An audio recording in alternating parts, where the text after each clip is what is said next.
ശ്രീ കവി പി ശ്രീധരനുണ്ണി, നമ്മൾ നേരത്തെ പറഞ്ഞു വെച്ചത് എം ഡിയുടെ കഥകളിൽ കാവ്യബിംബങ്ങൾ നമുക്ക് കാണാം. കാലം, മഞ്ഞ്, അസുരവിത്ത്, അല്ലെങ്കിൽ രണ്ടാമൂഴം, വിലാപയാത്ര തുടങ്ങിയ കഥകളിലൊക്കെ കാവ്യബിംബങ്ങൾ തുളുമ്പി നിൽക്കുകയാണ്. പക്ഷേ താൻ കവിയല്ല, തനിക്ക് കവിത എഴുതാൻ കഴിയില്ല എന്ന് പരസ്യമായി പറയാൻ മടി കാണിക്കാത്ത കഥാകാരൻ കൂടിയായിരുന്നു എം ഡി.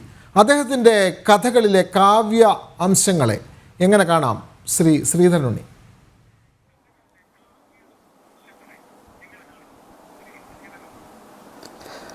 ആദ്യം ഒരു ആമുഖമായി പറയട്ടെ, എം ടിയുമായിട്ടുള്ള എൻ്റെ ഒരു ബന്ധം എന്ന് പറയുന്നത് ഏതാണ്ട് 10-60 വർഷത്തെ ഒരു പരിചയമാണ്. ഈ പരിചയത്തിനിടയ്ക്ക് എനിക്ക് തോന്നിയിട്ടുള്ളത് അദ്ദേഹം കഥാകാരൻ ആവേണ്ട ഒരു വ്യക്തിയായിരുന്നില്ല, കവി ആവേണ്ട വ്യക്തിയായിരുന്നു എന്ന് ആദ്യം പറഞ്ഞു വെക്കേണ്ടി വരും. പക്ഷേ അദ്ദേഹം പറയുന്നത് എൻ്റെ തട്ടകം കവിതയല്ല, എൻ്റെ തട്ടകം കഥയാണ്.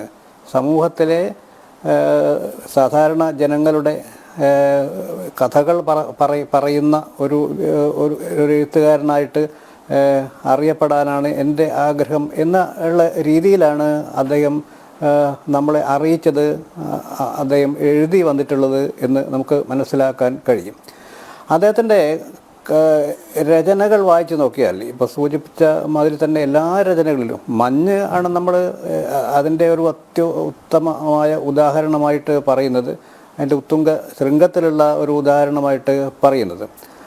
അത് വായിച്ച് നോക്കുമ്പോൾ നമുക്ക് അനുഭവപ്പെടുന്നത് കാവ്യഭാഷ എന്താണ് എന്ന് ശരിയായ അർത്ഥത്തിൽ പഠിച്ച ഒരു കഥാകാരനായിരുന്നു എം ടി വാസുദേവൻ നായർ എന്ന് തന്നെയാണ്. കാരണം അദ്ദേഹം ജീവിച്ചത് ഒരു തനി നാട്ടിൻപുറത്താണ്. അദ്ദേഹം ജനിച്ച് വളർന്നത് ഒരു സാധാരണ കുടുംബത്തിലാണ്, സാധാരണ ചുറ്റുപാടുകളിലാണ്, കാർഷികമായ ഒരു പശ്ചാത്തലത്തിലാണ്, ഗ്രാമീണമായ ഒരു പശ്ചാത്തലത്തിലാണ്. ഈ സാഹചര്യങ്ങളിലൊക്കെ തീർച്ചയായും അദ്ദേഹത്തെ പ്രകൃതിയുടേതായ ഒരു ഭംഗിയും സൗന്ദര്യവും ഒക്കെ ആസ്വദിക്കാനും അത് ആവിഷ്കരിക്കാനുമുള്ളൊരു ത്വര ഉണ്ടാവാൻ ഇടയുണ്ടല്ലോ. അത് അദ്ദേഹം തന്നെ പറയുന്നുണ്ട്. അദ്ദേഹത്തിൻ്റെ ഗുരു മഹാകവി അക്കിത്തമായിരുന്നു. മഹാകവി അക്കിത്തം എന്ന് പറയുന്നത് കവിതയുടെ അങ്ങേ അറ്റമാണ്. മഹാകവി അക്കിത്തത്തിൻ്റെ ഒരു ശിഷ്യത്വത്തിൽ അല്ലെങ്കിൽ അദ്ദേഹത്തിൻ്റെ ഒരു മാനസപുത്രനെ പോലെ വളർന്നു വന്നിട്ടുള്ള എം ടിയെ സംബന്ധിച്ചിടത്തോളം തീർച്ചയായും ഈ കവിതയുടേതായ ഒരു വലിയ അന്തരീക്ഷം, ഒരു തലം അദ്ദേഹത്തിൻ്റെ മനസ്സിൽ ഉണ്ട് എന്ന് നമുക്ക് നിഷേധിക്കാൻ പറ്റുകയില്ല. അദ്ദേഹം ഓരോ വാക്കുകൾ കരുതി ഉപയോഗിക്കുന്ന ഒരു കഥാകാരൻ എന്ന് പറയും. ഈ വാക്കുകൾ കരുതി ഉപയോഗിക്കുക എന്നത് തന്നെയാണ് വാസ്തവത്തിൽ കവിയുടേതായ ഒരു രീതി എന്ന് പറയുന്നത്. അവിടെ നമുക്ക് കവി ശിക്ഷ എന്ന് പറയുന്ന ഒരു സംഗതിയുണ്ട്. കവിയെ ശിക്ഷിക്കുക എന്നുള്ളതല്ല, കവി ഏത് രീതിയിലാണ് കവിത എഴുതേണ്ടത്, കവിയെ സംബന്ധിച്ചിടത്തോളം വാക്കുകളുടെ വിന്യാസം അല്ലെങ്കിൽ പദങ്ങളുടെ വിന്യാസം എങ്ങനെ ഇരിക്കണം, അതിനകത്ത് മറ്റൊരു അർത്ഥം ദ്യോതിപ്പിക്കുന്ന ഒരു രീതിയിലായിരിക്കണം കവിയുടേതായ ഒരു രചനാ രീതി എന്ന് നമ്മൾ പറഞ്ഞ് വയ്ക്കേണ്ടി വരും. അങ്ങനെയാണ് നമുക്ക് ആദ്യകാല കൃതിയായിട്ടുള്ള നാലുകെട്ടായാലും അദ്ദേഹത്തിൻ്റെ ആദ്യകാല കൃതിയായിട്ടുള്ള കാലം ആയാലും അതുപോലെയുള്ള പാതിരാവും പകൽ വെളിച്ചവുമായാലും അങ്ങനെ അനേകം നോവലുകൾ എടുത്ത് നോക്കിയാലും അദ്ദേഹത്തിൻ്റെ ചെറുകഥകൾ എടുത്ത് നോക്കിയാലും ഒക്കെ നമുക്ക് ഈ ഒരു കാവ്യഭാഷയുടെ ഏതായ ഒരു തലം നമുക്ക് അതിൽ കാണാൻ സാധിക്കുന്നുണ്ട് എന്നുള്ളതാണ്. ഈ കാവ്യഭാഷയുടെ തലം എങ്ങനെയുണ്ടായി എന്നുള്ളതാണ് നമ്മൾ ആലോചിക്കേണ്ടത്. അത് അദ്ദേഹം കണ്ടു പരിചയിച്ച, അദ്ദേഹം കേട്ട് പരിചയിച്ച സമൂഹവുമായിട്ടുള്ള ഇടപഴകൽ കൊണ്ടാണ്. അതെങ്ങനെയുണ്ടായി? അദ്ദേഹം അവിടുത്തെ ആ വെളിച്ചപ്പാടുകൾക്ക് അവരുടേതായ ഒരു ഭാഷയുണ്ട്. അവിടുത്തെ അമ്പലത്തിലെ ഉത്സവങ്ങൾക്കൊക്കെ അവരുടേതായ ഒരു ഭാഷയുണ്ട്. ആ ഭാഷ എന്താണ്?